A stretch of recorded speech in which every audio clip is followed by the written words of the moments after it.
नमोस्तु आचार्य श्री। अरविंद कुमार जैन सतना से आपके श्री चरणों में अपनी शंका रख रहे हैं। हे गुरुदेव, मेरे मन में बहुत दिन से एक शंका उत्पन्न हो रही है, तो मैं आपके श्री चरणों में अपनी शंका रख रहा हूँ कि मिथ्यात्व क्या है, और जो कुल देवी देवता में, कुशास्त्र में और कुगुरु में श्रद्धान रखते हैं, तो क्या हमें उनके यहाँ जाने में भी कोई मिथ्यात्व का दोष लगता है क्या? और मिथ्यात्व यह क्या है, कृपया समझाने की कृपा करें। नमोस्तु महाराज श्री। मिथ्यात्व जो है, मिथ्यापना, झूठापना, जिसमें वस्तु स्वरूप के प्रति भ्रम हो, वह जो है मिथ्यात्व है। मतलब कि सिंपल सी परिभाषा यही है, वस्तु का सच्चा स्वरूप नहीं जानना और गलत धारणा का बना रहना, ये मिथ्यात्व है। जो जैसा है उसको उस रूप ना स्वीकार करके उसको विपरीत स्वीकारना, एक पक्ष रूप स्वीकारना, संशयात्मक स्वीकारना, ठीक है ना। तो ये जब सब कुछ मिथ्यात्व कहलाता है। गलत धारणाएं वस्तु के प्रति, आत्मा के प्रति गलत धारणा बन जाए, पुद्गल के प्रति, जड़ के प्रति, संसार के प्रति, परमात्मा के प्रति, पदार्थ के प्रति जो कुछ भी आपकी विपरीत अभिप्राय जो बैठ जाता है, उसका नाम जो है मिथ्यात्व होता है। और वो मिथ्यास से जो ग्रसित जो हैं, चाहे वो देवी देवता हों और चाहे उनको मानने वाले हों, यदि हम उनके उस धर्म की मन से, वचन से और काय से यदि हम अनुमोदना, प्रशंसा आदि करते हैं, तो नियम से फिर हमें भी मिथ्यात्व का दोष लगेगा। लेकिन उनके पास जाने से मिथ्यात्व लग जाएगा, ऐसा नहीं है, ठीक है ना। जैसे कुल देवी हैं, कोई किसी घर में बोलते हैं हमारे यहाँ कुल देवी हैं, तो कुल देवी क्या होती है? कुल की देवी। कोई आपके घर से कोई मर गया होगा, वो कोई देवी बन गई, वो आपका संरक्षण रक्षण कर रहे हैं, और आपने उसे पूजना पाठना प्रारंभ कर दिया, उनको प्रसाद चढ़ाना, उनको कई प्रकार के सामान सामग्री देना समय समय पर, वरना वो नाराज़ हो जाएंगे, उनको संतुष्ट करना है। तो ये क्या है? मिथ्यात्व है, ये कुल देवी। ऐसे प्रकार से रागी, देसी देवता आदि जो हैं, उनको भगवान मान लेना, उनकी पूजा पाठ करना, तो ये सब क्या है? मिथ्यात्व है।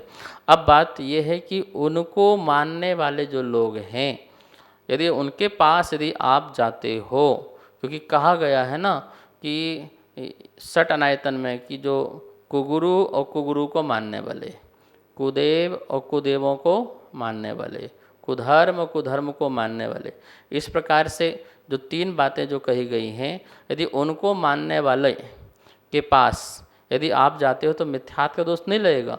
उन जो मानने वाले हैं, उनके ज्ञान, उनके दर्शन, उनके चारित्र की यदि आप अनुमोदना करते हो तो मिथ्यात्व का दोष लगेगा। जैसे कोई एक व्यक्ति है, कुधर्म में जा रहा है, मतलब को देवी देवताओं के दर्शन करने जाता है, पर आपका उससे व्यापार है, उससे आपका आना जाना है, लेन देन है, ठीक है ना। तो उससे अपन कोई मिथ्यात्व का दोष थोड़ी लगने वाला कोई है। हाँ, मैं ये कहूँगा कि तू बहुत बढ़िया आदमी यार, तू वहाँ जाता, बहुत अच्छी बात है, बहुत बढ़िया है, फर्स्ट क्लास है। तो क्या हुआ? तो मैंने उनको मानने वाले की, मैंने उसके धर्म की अनुमोदना की है, तो मेरा क्या होगा? मिथ्यात्व, क्योंकि मैंने उसकी अनुमोदना की है, या मैं उसके मत को मान रहा हूँ, सिद्धांत को मान रहा हूँ, स्वीकार कर रहा हूँ, तो फिर हमें मिथ्यात्व का दोष लगेगा। उनसे हम जाएंगे, संसर्ग करेंगे, तो फिर हमारा मिथ्यात्व का दोष लग जाएगा, ऐसा नहीं है। क्योंकि उसके बाद उनका खाना पीना, उठना बैठना और लेन देन, आदान प्रदान, व्यापार, इस हम करेंगे तो वो तो संसार हो गया, तो वो हमारा तो जीवन ही व्यर्थ हो गया, ऐसा बिल्कुल भी नहीं है। इसको ढंग से समझें कि कुगुरु, कुदेव और कुशास्त्र, इनको मानेंगे तो मिथ्यात्व तो होगा ही होगा, और इनको मानने वालों की भी यदि हम मन वचन काय से, कृत कर अनुमोदना से ये प्रशंसा आदि करते हैं, स्तुति करते हैं, वंदन आदि करते हैं उनका, और उनकी भावना भाते हैं कि जो आप कर रहे हैं सही है, बहुत बढ़िया है, तो फिर जाकर के मिथ्यात्व का दोष लगता है। नमोस्तु आचार्य श्री।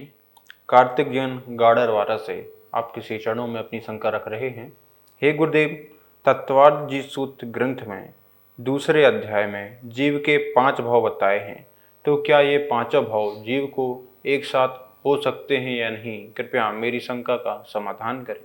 5 प्रकार के भाव: औदिक भाव, औपसमिक भाव, छायोसमिक भाव, छायिक भाव और पारिणामिक भाव।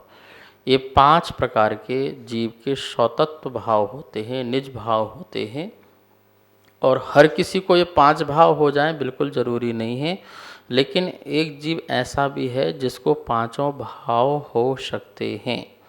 वो कौन सा जीव है? तो वो 11वें गुणस्थानवर्ती जो मुनिराज हैं, उनको ये पांचों की पांचों भाव हो सकते हैं, लेकिन और किसी अन्य को जो है पांचों प्रकार के भाव जो हैं होना संभव नहीं हो पाता है। तो देखिए 11वें गुण स्थान में जो मुनिराज हैं उनको पांचों भाव कैसे हो सकते हैं। औदिक भाव में देखिए कि ज्ञानावर्णी दर्शनावर्णी कर्म का उनका उदय चल रहा है, और देखा जाए तो गति कर्म का उदय चल रहा है, जाति कर्म का उदय चल रहा है। तो ऐसे कितने सारे कर्म का उदय होने से जो है उनको औदिक भाव भी पाया जाता है। और औदिक के साथ साथ क्षयोस्मिक भाव भी है, क्योंकि वहाँ पर अभी ज्ञानावर्णी कर्म का क्षयोपशम है कि नहीं। ज्ञानावर्णी कर्म का क्षयोपशम है, दर्शनावर्णी कर्म का क्षयोपशम है, अंतराय कर्म का क्षयोपशम है। तो ये क्षयोपशम होने के कारण जो है उनको जो है इस प्रकार की व्यवस्था भी पाई जा सकती है। औपसमिक भाव में देखेंगे कि वहाँ पर उनको औपसमिक भाव भी है, उनके अंदर औपसमिक चारित्र होने के कारण, कौन होने के कारण, औपसमिक चारित्र उनके पास है, इसलिए वह औपसमिक भाव भी उनके अंदर पाया जाता है। और जो 11वें गुण स्थान में जो छपन करके जो चढ़ा हुआ है, क्या करके चढ़ा है, छपन, जो 11वें गुण स्थान में दोनों ही जीव चढ़ सकते हैं। जो अनंतानुबंधी और मिथ्यात्व का क्षय करके जिसने क्षायिक सम्यक प्राप्त किया है, वो छपन श्रेणी भी चढ़ सकता है, और चाहे तो उपसम श्रेणी भी चढ़ सकता है। क्षायिक श्रेणी वाले में तो सिर्फ छप्पन श्रेणी में एक ही चढ़ सकता है, लेकिन उपसम श्रेणी वाले में दोनों जीव चढ़ सकते हैं।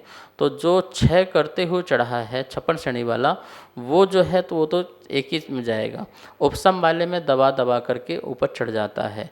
तो उपसम श्रेणी में जिसने क्षायिक सम्यक को प्राप्त किया था, ऐसा मुनिराज वहाँ पहुँचे हुए हैं, तो उन्होंने दर्शन मोहिनी का क्षय किया है, इसलिए उनका क्षायिक भाव भी होता है।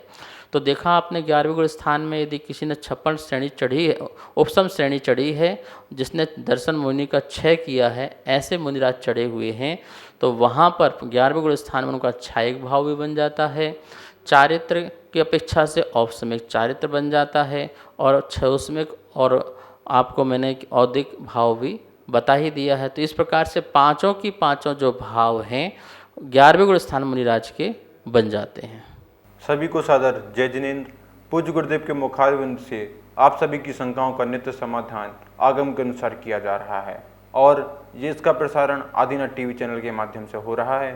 अगर आपके मन में किसी भी प्रकार की कोई भी शंका है तो आप हमें नीचे दिए गए नंबर पर बेझिझक भेज सकते हैं, और आपकी शंका का समाधान पूज्य गुरुदेव के मुखारविंद से आदिनाथ टीवी चैनल के माध्यम से किया जाएगा। तो आप हमें अपनी शंकाएं भेजें और पूज्य गुरुदेव के मुखारविंद से अपना समाधान पाएं और अपनी शंका का समाधान करें। जय जिनेंद्र। इस कार्यक्रम के पुण्यार्चक थे